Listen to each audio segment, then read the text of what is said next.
బాగున్నా సార్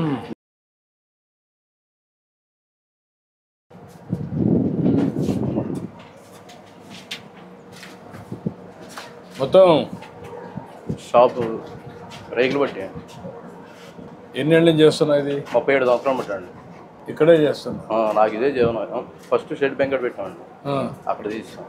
మళ్ళీ చివరి పెట్టుకున్నాం, మళ్ళీ లాస్ట్లో వచ్చాం బాబు. ఉదయం వచ్చేసి మళ్ళీ మధ్యాహ్నం లంచ్కి పోతావా? 6 వస్తానండి. 6 వచ్చేసి 2 వరకు ఉంటా. 2 కాడి నుంచి మళ్ళీ 3:30 వరకే ఉంటా. 3:30 కాడి నుంచి రాత్రి 9:30 అవుద్ది. ఇక అట్లా కూర్చుంటామే కాపలా కాసి. ఎవరు వస్తే వాళ్ళు అంతే. ఎంతమంది వస్తారు? ఒకసారి 7 వస్తారు, ఒకసారి 8 మంది వస్తారు, ఒకసారి 10 మంది వస్తారు. అంటే ముసలోళ్ళు ముక్కలు మామూలుగా చిన్నపిల్ల ఏది వచ్చేవాడికి ఏమవుతుందంటే మిషన్ అడుగుతున్నారు ఎవరికాళ్ళు. మిషన్ నాకు రాదు. నీకు రాదు? నాకు రాదు. చిన్నప్పుడు కాడి నుంచి మామూలుగా నాకు చదువు లేదు, ఒకటి ఇదే పని మీద. కాదు, నీకు ఒకటి అడుగుతున్నా. సరే, చిన్నప్పుడు అందరికీ కొన్ని ఇబ్బందులు వస్తాయి. మీ నాన్నగారు చనిపోయారు. నాన్నగారు చనిపోయిన తర్వాత అమ్మగారు చనిపోయారండి. అమ్మగారు చనిపోయిన తర్వాత మేము చిన్నపిల్లవాడిని. చిన్నపిల్లవాడు అయితే చదువు లేదు. మీరు ఎంతమంది అన్నదమ్ముళ్ళు? మేము మొత్తం 6 మంది. 6 మంది వాళ్ళ దారి వాళ్ళు చూసుకున్నారు. ఎవరి ద్వారా ఎవరికాడు పని నేర్చుకుని ఇక్కడే ఉన్నాం. 6 మంది పని చేస్తారు. నీ పిల్లలు ఏం చేస్తారు ఇప్పుడు? ఆడపిల్ల 2 నాకు. బాబు సెకండ్ ఇయర్ పాస్ అయ్యాడు. ఇక ఇదే పని నేర్పించా. మా పాములు లేదు చదివిస్తాయి. తినడానికి కూడా అసలు ఏం జరుగుబాటు ఒకసారి అవుతులే. అసలు పెద్ద అమ్మాయి పాప కూడా నా దగ్గరే, నేనే బతికిస్తా ఆ పిల్లని కూడా. ఆ పిల్లకి కూడా ఇదే జీవనం. ఇక జీవనం ఏం లేదు. పెద్ద అమ్మాయి చనిపోయింది. ఆ పిల్లని ఇక మేమే తీస్తే మా దగ్గరే వదిలేశారు. ఇక పెద్ద అమ్మాయి చనిపోయింది కాబట్టి కూతురు మీద మా దగ్గరే ఉంటుంది. ఒకే అమ్మాయికి పాపకి ఒక అమ్మాయి. కొడుక్కి పెళ్లి కలదు? ఇంకా పెళ్ళి లేదండి. బాబు ఇక్కడే ఉన్నాడు వెనకాల. ఇప్పుడు నీకు ప్రభుత్వ పరంగా ఏమి ఇస్తున్నారు? బీసీ కార్పొరేషన్ లోన్ పెట్టానండి మొన్న. ఇప్పుడు పెట్టావా? మొన్న పెట్టావా? అంతేనండి. అయితే సోటు మట్టి మా సెంటు భూమి ఉంది బాబు గారు. మీరు ఎట్టబడ్డా ఏదో కూడా లైన్ చేయాలి. కాదు, నువ్వు బాగుపడాలంటే ఏం చేయాలి చెప్పు? ఏం చేస్తే మీ అబ్బాయి కూడా పెట్టా? అబ్బాయిని అనమాట.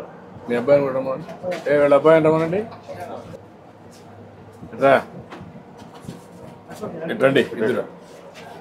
ఇప్పుడు మీరిద్దరు నువ్వు కూడా ఈ పని చేస్తావా?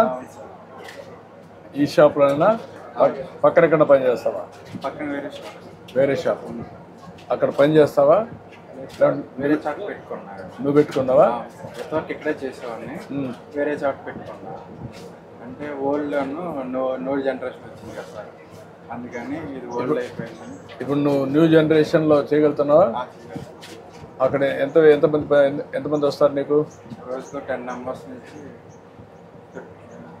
15 మెంబర్స్ 10-15 వస్తారు. 10-15 మెషిన్స్ అని నీకు లేటెస్ట్ వచ్చాయా?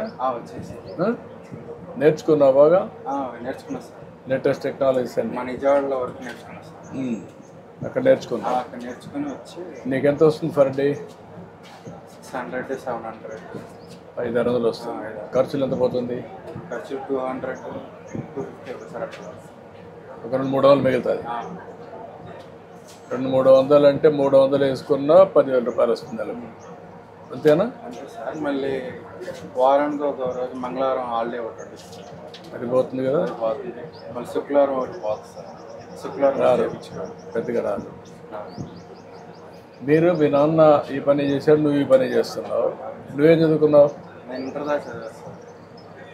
ఇంటర్ కంప్లీట్ చేసి చదివిస్తే స్థోమత లేక నాన్న బాబు చదువుకుంటున్నారండి. బాబు చదువుకుంటానంటే నాకు దగ్గర స్థోమత లేదని నేను ఆబ్జెప్చి విజయవాడ పని నేర్పించాను బాబు గారు. మాయగారు అంటే మా మాయగారి దగ్గర నేర్చుకొని. అంటే నువ్వు ఓకే, నీకు ఆయన చదివించలేదు, అయిపోయింది. నువ్వు తర్వాత ఏమైనా ప్రయత్నం చేస్తున్నావు చదువుకోవడానికి కూడా ఈ పని చేస్తూ? సార్ దీంట్లోనే ఎలా డెవలప్మెంట్ అవ్వాలని చెప్పి వస్తుంది సార్. ఆ చదువు కూడా ఉంటే నీకు లాభం వస్తుంది కదా, రెండు చేయొచ్చు కదా. కాదయా, నువ్వు పెళ్లి చేసుకోవాలి, 10 రూపాయలు సంపాదించాలి, నీ నాలెడ్జ్ పెంచుకోవాలి, మరి ఎట్లా? అవన్నీ చేయకుండా నువ్వు మీ నాన్న చెప్పాడు కాబట్టి నువ్వు ఆ పని చేసుకుంటే మీ నాన్న రోజులు వేరే, నీ రోజులు వేరే కదా, నీ తర్వాత రోజులు కూడా వేరే కదా. మరి తయారు కావాలి కదా మీరు. మరి తయారు కాకపోతే ఎట్లా? ఇప్పుడు మీరిద్దరు కలిసి ఎట్లా పైకి వస్తారు, ఫ్యామిలీ యాజ్ యూనిట్గా ఎట్లా పైకి వస్తారు, ఏం చేయాలి చెప్పండి మీరు నాకు. నేను ఏం చేస్తే మీరు బాగుపడతారు? ఉండడానికి ఒక ఇల్లు కావాలి సార్. ఇల్లు ఓకే కట్టిస్తాను. తర్వాత షాప్ పెట్టుకోవడానికి ఒక ల్యాండ్ టైప్ ఊర్లో ల్యాండ్ ఉందా? ఉంటాయి సార్. అంటే మళ్ళీ సెంటర్లో ఉండాలి కదా. ఉండాలి. ఇప్పుడు నేను అన్నీ చేయడానికి ఆలోచిస్తున్నా. షాప్ కట్టుకోవాలంటే ఎంత అవుతుంది? ఒక అర్సెంట్ స్థలం సరిపోతుంది సార్. అర్సెంట్ సెలవు. షాప్కి అయితే అర్సెంట్ సరిపోతుంది సార్.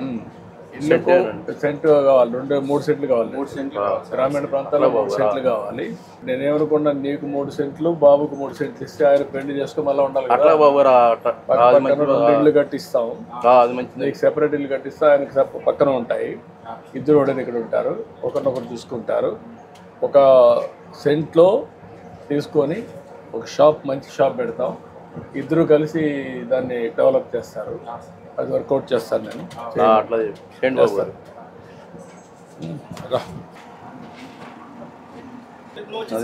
ఇప్పుడు అన్నీ ఆటోమేషన్ అవి తీసుకొచ్చా, ప్రస్తుతానికి మీకు ఉపయోగపడతాయి. నేను చూశాను మీవన్నీ. పాత సరుకులు అన్నీ ఉన్నాయి, మొత్తం పాతవే. చాలా ఆ ఇబ్బందులు ఉన్నాయి మీకు, అందుకే నేను ఇవన్నీ తీసుకొచ్చాను. సరే, ఇది వాడండి మీరు. ఒక పని చేయండి, వీళ్ళిద్దరికి ఇల్లు కట్టేయాలి. 3 సెంట్లు ఇది ఇచ్చేసి, అదే సమయంలో ఒక షాప్ ఒకటి వీళ్ళకి కట్టేయాలి. ఒక 1 సెంట్ ల్యాండ్ తీసుకొని షాప్ కట్టి ఒక మోడర్న్ షాప్ ఒకటి సెట్ చేయాలి. ఎంత అవుతుంది ఎస్టిమేట్స్ తయారు చేయండి. 6 మంత్స్లో కట్టగలుగుతారా? 2 ఇండ్లు, షాపు, దానికి ఏం కావాలన్నా మోడర్న్ షాప్ కట్టి యూ క్యాన్ హ్యాండ్ ఓవర్. ఇప్పుడు మీ మిస్సెస్ బాగాలేదా? బాగాలేదండి. ఇప్పుడు కాలు చేయి కొంచెం శాంతం పడిపోయింది. నేనే అన్నం కూడా ఉండాలి. ఫిజికల్ హ్యాండిక్యాప్ ఇచ్చేది అమ్మాయికి, ఆయన వైఫ్. సదరన్ ఏర్పాటు చేసి మీరు ఇప్పించేసేయండి, చేయండి. ఇమీడియట్గా ఒక 2 లక్షల రూపాయలు డబ్బులు కూడా ఉంటాయి. Thank you.